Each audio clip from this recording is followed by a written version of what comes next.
Thank you all. Thank you very much. It is great to be back. I heard somebody say some of the regulars weren't here. It might be because they heard I was coming back for the sixth time. I don't know. Let me get this set up.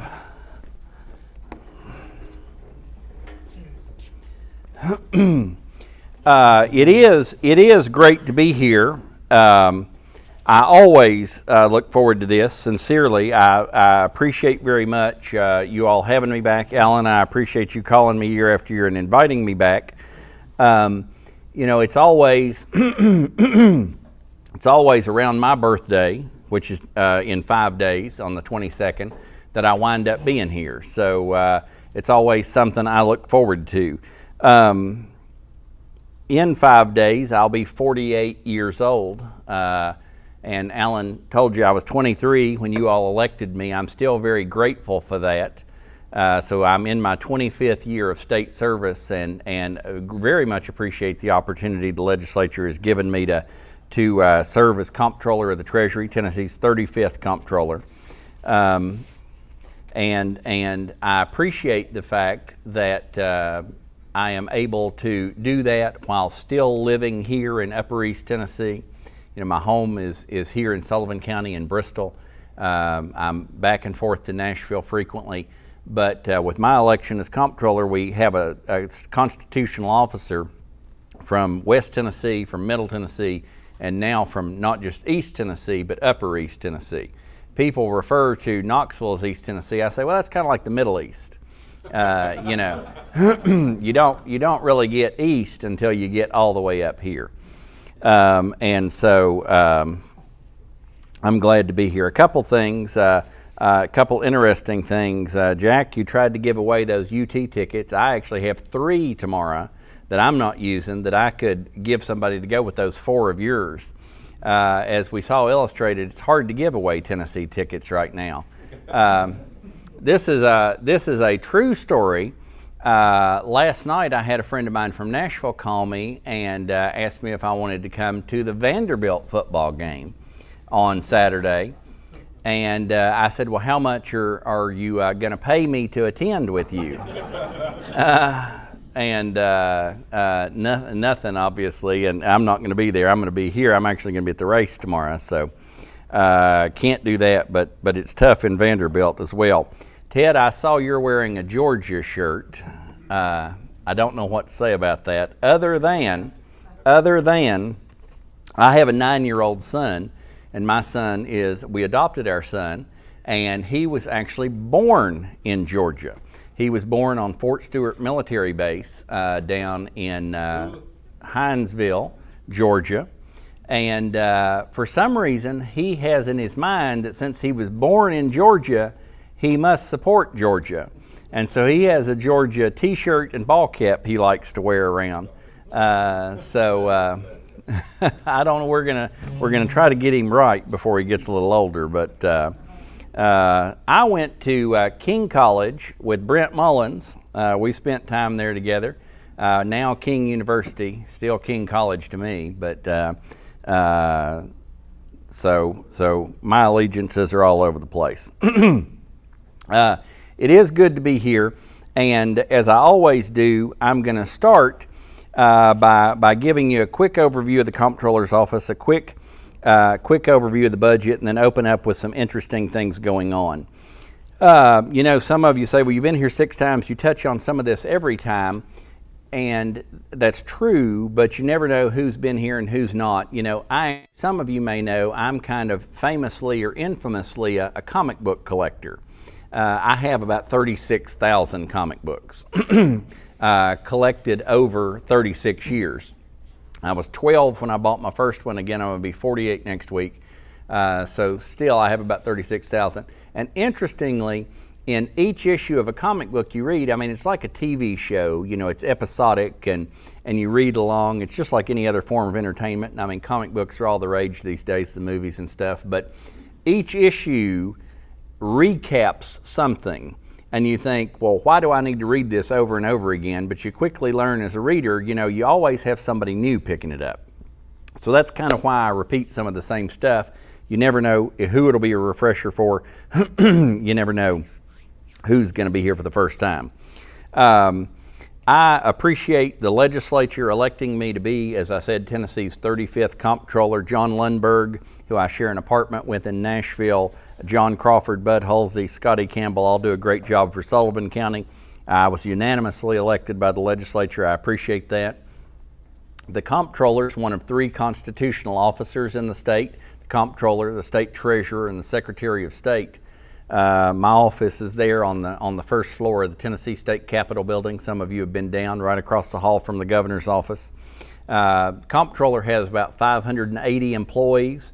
We divide those 580 employees over 8 offices in the state. We have an office in Greenville, 2 in Knoxville, 1 in Cookeville, Murfreesboro, Nashville, Jackson, and Memphis.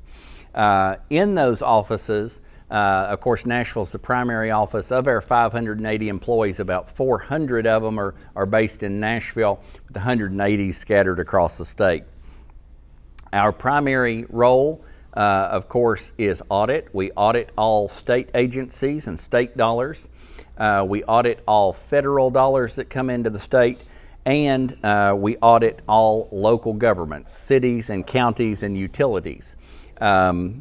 If we find something in those audits that's of interest, or if a citizen or anybody in the state reports something suspicious to us, we have a division of investigations. We have at least 33 investigators who are working every day to ferret out fraud, waste, and abuse across the state.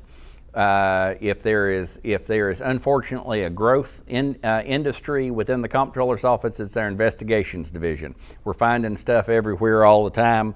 At an amazing level, which is unfortunate but good that we're ferreting it out. We also advise, assist, and oversee local governments in regard to their budgets. We have a division of local government finance. You know, when your city governments or your county governments arrive at and adopt a budget, it's not the last step in the process. The last step is actually taking that budget passed at the local level, sending it to the Comptroller's office, where we review it to make sure that it's balanced and meets the precepts of Tennessee law, and then we send it back, and then that budget is in force.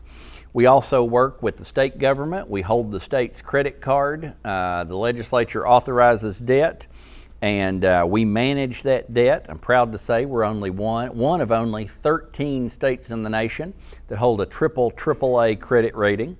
Because of our good conservative financial management, we're really a hallmark in the nation, and we're proud to manage the state's debt program. As Tennesseans, you have the lowest per capita debt burden of any state in the nation. There are a couple states that don't have debt, but of the states that have debt, you're the lowest per capita debt citizens in the nation.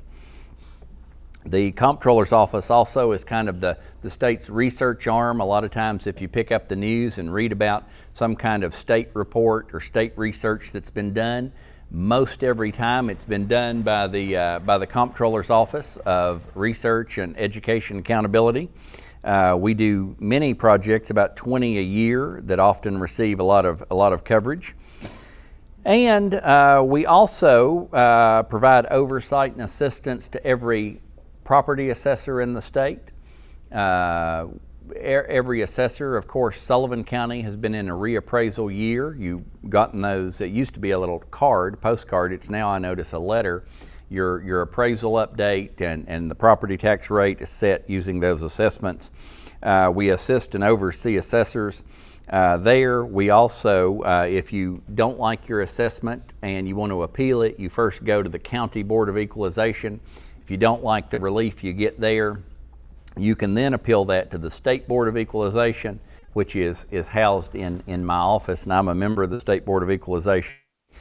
We also provide assistance. We actually do assessments for every community in the state. We assess some industries and deliver that revenue back to local government. And we operate a tax relief program that provides tax relief to low-income, elderly, and disabled, as well as service-connected disabled veterans and their widows. One thing we do as well is we assist local governments with redistricting. I mention that because it's going on right now. It happens every 10 years based on the census. The Comptroller's Office is the repository for the federal United States Census data. So we assist local governments with redistricting.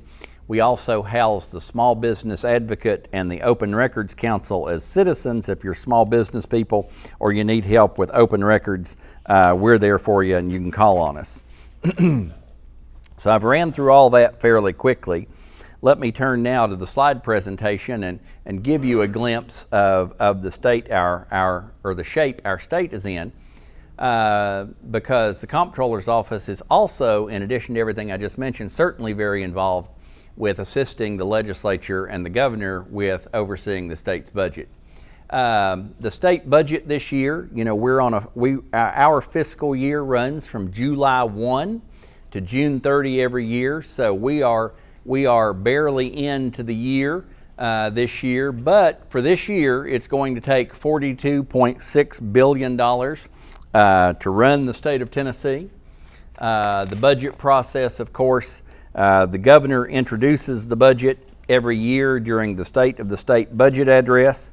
Then it is sent over to the legislature, who evaluates the budget and then eventually passes it.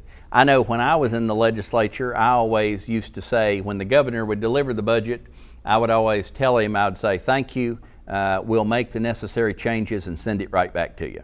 Because the governor kind of introduces it and the legislature takes it from there. And that was met with with mild chuckle when I would tell the governor that every year. So with that being said, let's talk about, and this is interesting, where does the state's revenue come from? You can see that out of our $42 billion budget, about half of it comes from state taxes or state revenues. Your sales tax, your franchise and excise tax, things like that. The hall tax has been eliminated, so it's not in there anymore. So you can see a little less than half comes from state revenue. About 36% is federal money sent to the state. You have fees, of course, for services rendered. You have tuition and fees. And then you have the tiniest little sliver right here of debt. And that's where I pointed out you're one of the lowest debt states in the nation. The debt is that tiny little blue line right there, 0.2%. So the total state revenue, $21 billion, federal revenue, $15.5, and you can see bonds just 0.1 down there. So again, a very low debt state. Next, you think all that money, that $42.6 billion, where does it go? You can see this hasn't changed. There may have been one of these flip-flop at one point in time, but the top 5 expenses, you can see TennCare remains our largest expense, $13.2 billion, followed by education, $11.8, social services, 5.5 transportation, 2.4. Of course, in Tennessee, for transportation, we're a pay-as-you-go state. Transportation is funded completely by the gasoline tax or gasoline user fee, whatever your perspective is, and corrections, $1.2 billion.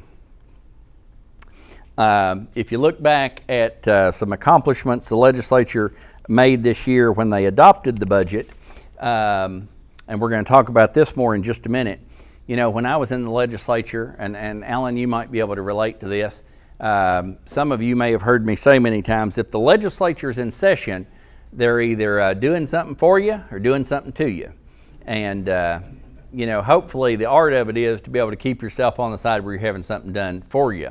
One thing that happened this year, and we'll talk more about this in just a minute, Tennessee has had extraordinary revenue growth, particularly throughout this last year in this pandemic. So there's been a surplus. So Tennessee took $100 million of its surplus revenue and returned that to local governments. I'm going to give you the exact dollar amounts for all entities in Sullivan County here in just a minute, but the legislature sent $100 million back to local governments for any use. There was an expanded sales tax holiday this year. And this time it wasn't only for physical goods, it was for restaurants and other services. So expanded the sales tax holiday for the taxpayers. We continued to grow our rainy day fund. Our rainy day fund is $1.55 billion. After I spoke at this event last year, somebody asked me, hey, did you put 1.5, or I think last year it's like 1.2 billion. Did you put all that in this year? No, the rainy day fund has grown over time. It is, the rainy day fund is a lot like a savings account that you and I might have. And it is set aside. And you might say, man, $1.55 billion is a lot of money. What are you doing with that money just sitting around? Well, I will tell you, just like you need a savings account at home to pay for certain expenses, and I think the rule of thumb is to have a savings account equal to 6 months of your income. $1.55 billion would not run the state of Tennessee for 30 days. So that might seem like a lot of money to me or you, but we're actually working to grow that until it is equal to about 16% of the state's budget, which is roughly 2 months worth of expenses. I told you we're a AAA rated state.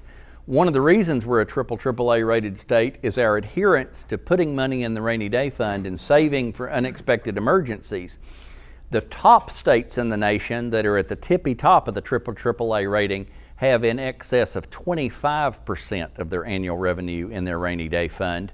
The GFOA, the Government Finance Officers Association nationwide, a nationwide group, recommends 16% operating revenue in your rainy day fund. So we're going to continue to grow it. As some of you may know, the hall tax was phased out and is completely gone as of January 1st, 2021. And the budget did reduce the size of government in Tennessee. A couple, or a good list of accomplishments, things that should make you proud to be a Tennessean. For the second year in a row, we have been named the #1 state in the nation for fiscal stability. That's by U.S. News and World Report, which is kind of considered a standard there. So we remain #1 for fiscal stability, and my office is certainly proud of that. As I've already told you, you have a low debt burden. You have among the lowest taxes in the nation. When state and local taxes are grouped together, depending on who's doing the ranking, we rank somewhere first, second, or third in terms of lowest taxes per capita in the nation. We have it says rebuilding our economy. Our economy has remained strong, as we'll talk about. And just last week, Area Development Magazine, which is a standard in the economic development profession, named Tennessee the third best state in the nation in which to do business for a variety of reasons: our location, our regulation, our tax burden. So we're in the top 3 states in the nation in which to do business, and we've been ranked there. Let me see what okay. I've got one more slide after this that we'll get to in just a minute. A couple things that I hope you know and that I hope you can feel, but if you don't, let me tell you, the Tennessee economy is hot. It is hot from Mountain City to Memphis. There is a lot going on economically in Tennessee. Every region of the state is leading the nation in terms of unemployment numbers. Our folks are getting back to work. I know sometimes it may not feel like that. You go to some restaurants and sectors like that and you don't have enough people working, and I don't know when or how we're going to overcome that. In Tennessee, the supplemental unemployment has gone away, and despite that, we still have some sectors that need to bounce back. But overall, employment in Tennessee is ahead of the nation. Of course, our real estate markets, no matter where you are in the state, are very hot. During the pandemic, the state of Tennessee was among the top 2 states in the nation for which people relocated to. The city and metropolitan area of Nashville was in the top 2 areas in the country that people came to in specific. my wife actually owns and operates a real estate title company, and I can tell you that she last month closed 3 homes sight unseen for Californians who were moving to Tennessee. And so it is amazing what is going on in our state. I actually am listing my home for sale come Monday because we're actually moving. We're moving 4/10 of a mile. The thing about moving 4/10 of a mile, it doesn't matter if you're moving 400 miles or 4/10 of a mile, you still got to pick all your stuff up and move it, which is really kind of terrible. But I thought I'd moved the last time in my life, but evidently I haven't. So I am going to be moving soon, so I hope this real estate market is still going strong. During the pandemic, Tennessee is one of only 7 states in the nation that saw positive economic growth through the pandemic. In last year's Tennessee budget, the budget that ended on June 30 of 2021, we over-collected $2.7 billion. You say, well, why did you do that? Well, we build our budgets based on forecasting. The State Funding Board gets together every year and they set an expected economic growth rate. And we are, as you might expect, naturally conservative. I'm on the State Funding Board. We're naturally conservative when we set that growth rate. But I will tell you, when we set that growth rate, kind of in the first few months of the pandemic, little did we realize just what would be ignited in terms of consumer spending. Our sales tax numbers have been off the chart. Of course, that's been driven by, anybody that got a stimulus check during the rounds of stimulus checks sent from the federal government. They did not waste any time spending it. I'm telling you. And you see that in terms of supply chain issues and inventory issues, and things still haven't caught up. And if you're like me and you have a 9-year-old or a 9-year-old grandchild out there and you want to get them something for Christmas, you better start shopping for it right now. Because there's just, it's not just computer chips for trucks that are slow. Computer chips for Xboxes are also slow. So you better start shopping right now. But that just illustrates we're one of only 7 states in the nation that grew economically during the pandemic. During the pandemic, 93 out of 95 county revenues grew. 93 out of 95. Anybody want to guess what the 2 counties that did not grow during the pandemic were? Hancock, Shelby, Davidson. Hancock grew, Shelby grew, Davidson did not. Davidson is one that took a hit. And the other one you probably won't get. In fact, I hadn't had a group that's gotten it yet. I've given this speech many times. Moore County. Does anybody know why Moore County didn't grow? Jack Daniels. So the Moore County economy, you say, Jack Daniels? You're telling me during this pandemic they didn't sell any Jack Daniels? Well, no, they sold a lot of Jack Daniels. But the main economy of Moore County is tourism, people coming to tour the Jack Daniels distillery. And they had to shut that down during the pandemic. The tourism at Jack Daniels distillery was shut down during the pandemic, so Moore County took a hit. And obviously the tourism and convention business in Davidson County led it to take a hit. But otherwise, 93 counties besides Davidson and Moore grew economically during the pandemic, and practically every city or town in the state also grew during the pandemic. Now, in the state of Tennessee, we started our budget year on July 1st, and just on the 14th, which I guess is today the 16th? Today's the 17th. So just 3 days ago, we had our revenue report for revenues that were collected last month. In August of 2020 alone, the state over-collected by $267.9 million above estimates. So you can still see that people are still out there spending money, because sales tax revenue in August alone were $205 million more than the estimate and the August growth rate for sales taxes was 21.7%. So you can see that we have an economy still where consumers have a lot of confidence. Now let me turn quickly and talk about something going on that's going to affect you directly. You need to know about it. You're not just a Tennessean, you're an American. And as you know, the federal government, you've been reading about this in the paper. I know it's on the front page of the Kingsport Times today. So it's something you need to know about. On March the 11th of this year, the federal Congress passed and President Biden signed something called the American Rescue Plan. And the American Rescue Plan was the 6th COVID-19 relief package to be adopted by the United States Congress to help the nation and state and local governments. The American Rescue Plan totaled $1.9 trillion. Of the $1.9 trillion, $350 billion was set aside to assist states and local governments. Of the $350 billion, $3.7 billion was sent directly to the state of Tennessee.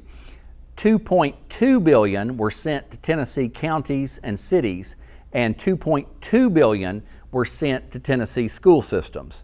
So we have a lot of money coming in from the federal government being divided up and being used to support our community. Now with that money coming down from the federal government comes a set of federal rules about how the money can be spent. And the money is somewhat restrictive, but can be spent in a variety of ways. Now, as it relates to counties and cities, number one, as you may expect, that money can be spent for public health expenditures. It can be spent for vaccinations and clinics and testing and contact tracing and all kinds of public health expenditures. It can be spent to improve public buildings in the name of distancing and ventilation and things like that. If you have a county or city office building or any public-owned building that's too crowded, you have employees sitting on top of each other, you have citizens coming in and crowded and lining up and things like that, you can use this money to expand the building, to rehab an old building, to buy a new building, to build a new building, done in the name of public health.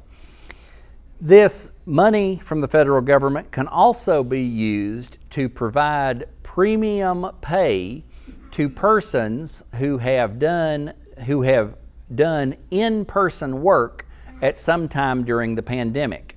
That, of course, is our public health responders, but it also, the federal government gave the chief executive of each community the ability to determine what an essential worker is for the purpose of this legislation. In Tennessee, the chief executive is obviously our mayor. Mayor Shull is the chief executive of Kingsport. Mayor Venable is the chief executive of Sullivan County.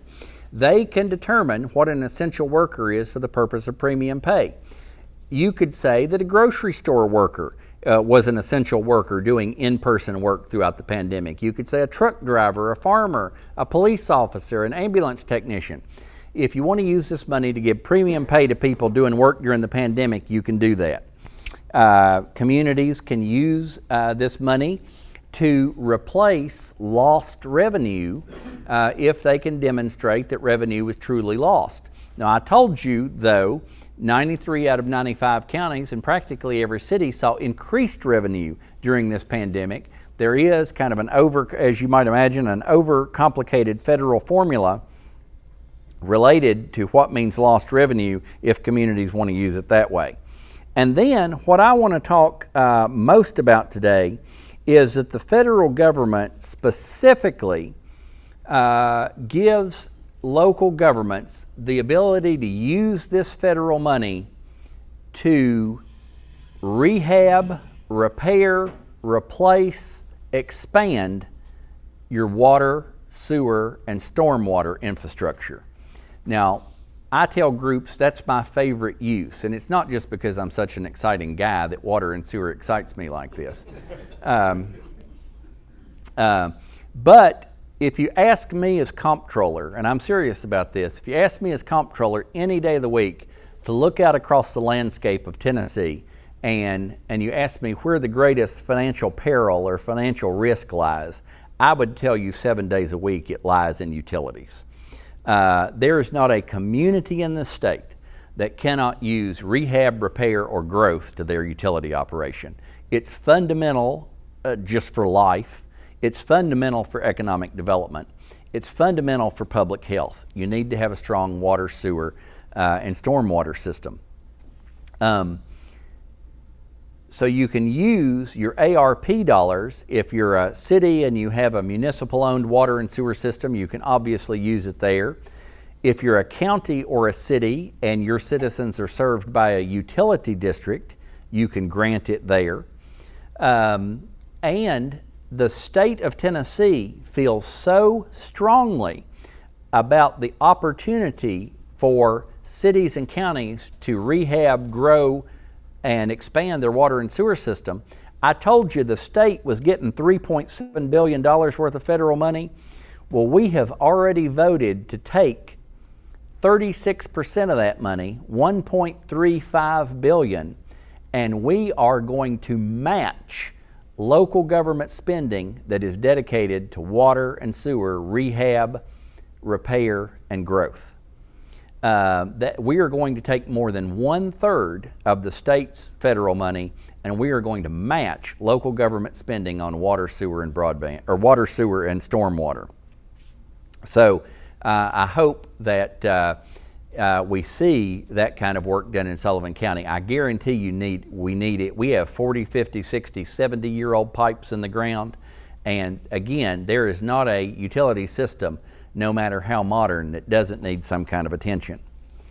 In addition to that, one thing that the ARP legislation allows communities to do is upgrade and expand their broadband network. You know, it is interesting the world we're living in, and I want you to think about this with me just a minute. We are pretty much at a point in the world, you know, it is important to me that I have internet.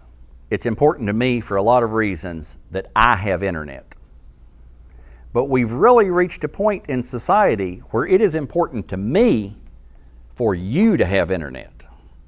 It is important to me that you have internet for the purpose of learning. It's important that you have the ability to work for me from home if I employ you. You know, we are reaching the point of internet as a public utility to some degree. And that's an interesting concept, something that we haven't thought about before, I don't think, but something that, of course, our nation has thought about before in terms of electricity or public water and sewer and things like that. We're entering an interesting age where it is important for me that you have access to the internet for a variety of reasons, for commerce and things like that. So the federal money can be used to expand broadband. It can be used to create public Wi-Fi spots. You know, we have some very rural communities in Tennessee where Wi-Fi spots are being created at public locations like fire halls or libraries, where literally people's parents can drive them in the evening in their car, park, and the children can do their homework in the car off that public Wi-Fi. We're working to expand broadband, and the federal money can be used that way. Just like with the water and sewer, the state of Tennessee feels so strongly about the need for local governments to expand. The state of Tennessee, in addition to providing the matching program for water and sewer, is providing a matching program for local governments that expand their broadband. We're talking about expansion of footprint of broadband service. You can partner with a private provider like Charter, Comcast, AT&T, or whoever. You can get broadband out to the people. Or you can create public Wi-Fi spots like in a downtown area like this or something like that. The state will match it. That's not enough though. You know, it's one thing to expand your broadband footprint and drive that broadband hookup to somebody's curb. You know, once you drive it there though, they have to be willing to sign up for it and pay $50 a month or so for the service, right? So, one thing the state of Tennessee is doing with its federal money is we're providing $100 million to assist citizens who currently don't have broadband in their home to be able to afford to subscribe to that broadband. And so $100 million goes a long way, and hopefully it will show people how important it is to have that in their home. So this is all federal money, but we're American taxpayers. It's important to you. We're going to be paying for it for a heck of a long time. $1.9 trillion is a lot of money. So there's lots of ways that the local governments can spend it. They can give grants to businesses that suffered during the pandemic. They can give grants to not-for-profit organizations for any use if they're a 501c3. And of course, that's the $2.2 billion spread out across cities and counties. In addition to the $2.2 billion that's being spread to cities and counties, there's another $2.2 billion that's going directly to school systems in Tennessee. Of the $2.2 billion that's going to school systems must use 20% of that money to address the issue of learning loss. You know, we all, I think, know, and test results prove that we have had learning loss during the pandemic. And so you see summer classes, you see tutoring programs, you see things like that going on. That money at the school system, once they use at least 20% to address learning loss, they can use the other 80% in a variety of ways for deferred maintenance. All of our school systems have a need for deferred maintenance attention. They can use it in a variety of ways. They can use it for bonuses for teachers, for teacher recruitment and retention. There's a lot of money out there flowing in our economy. Interestingly, and this is a problem I've never heard of, there is so much money in our economy. Our money supply, M2, is so high, you know we're seeing inflation pop, right? The mix of money supply and demand pop inflation, we're seeing that right now across many sectors of our economy. But in Tennessee, we actually have banks that aren't able to accept these deposits from local governments because they are more liquid than they have ever been.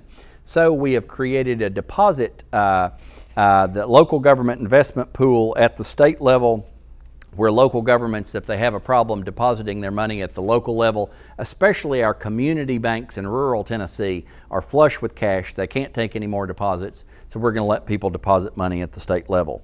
That's the American Rescue Plan. You see on the front page of today's Kingsport Times that the county commission is kind of arguing about how they want to spend this money. Mayor, I'll say to you, and City Council as well, this is what I urge you all to demand. This federal money, I mean, it's here. You might not like it. It's a lot of money. We're going to be paying for it forever, but it's here. And you as citizens should demand that the cities and counties spend it in a way that is transformational for the whole community. This doesn't need to be divided up and fought over and things like that. They need to invest in transformational projects. If they do not, it will be an opportunity lost. This is too much money that we're going to be paying for. My 9-year-old's going to be paying for it. It's too much money to not make a transformational impact in our communities. So talk to your county commissioners, talk to your city council people, tell them to use this money in a transformational way. I have covered a whole lot very quickly, but we have a lot going on. It's 12:52. I'll take a question. Don has his hand up.